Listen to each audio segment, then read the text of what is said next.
Cleanup crews continue trudging through debris where many homes once stood before the Aspen Acres fire. Now, we told you the story of a woman who saw her burned down home for the first time last week. Today, she invited Fox 21 to watch as crews went through the rubble of her house. Fox 1's Isabel Shoneman shows us the progress.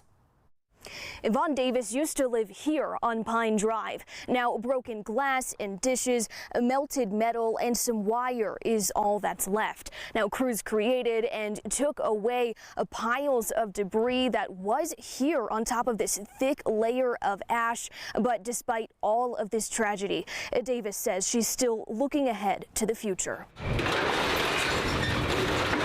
It's been like a wave of emotions that change over time. Walls of memories reduced to rubble. I knew that we had that danger here, so I was aware of that. I wasn't a fool.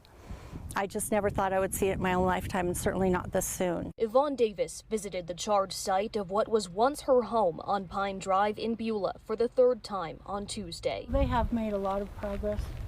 Still quite a mess, though. With cleanup crews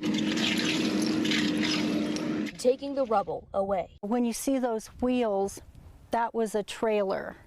And so the frame of the trailer is still there.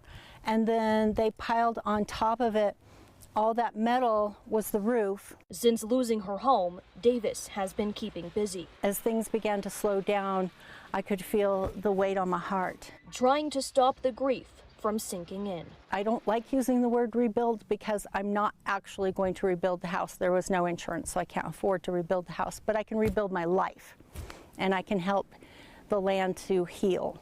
And this is the first step. This was my bedside lamp. And as the dust settles, Davis says it's encouraging watching the debris get hauled away. The way I make sense of it in my mind is I just say that we have a spiritual journey, and for some of us that spiritual journey was to learn about loss, and renewal. I think the renewal part is important. It's not just an ending, it's not just loss. There's a rebirth as well. Now Davis is thinking about the future, saying she wants to live in a camper since she can't afford to rebuild. I'm comfortable with being outdoors, just having a small camper. Maybe some friends can come up in tents and things like that. And just enjoy being with nature. A decision that's twofold, as she could take her home with her if there's another wildfire. She also has hopes for the torched land. When I was walking around wherever I saw a green sprig of grass, I just, I felt such gratitude for that because I know it will grow back and it will be beautiful again. Davis says she isn't sure how long the cleanup process will take, but says she has a deep gratitude and appreciation for the crews helping out this community. In Beulah, Isabel Shoneman, Fox 21 News.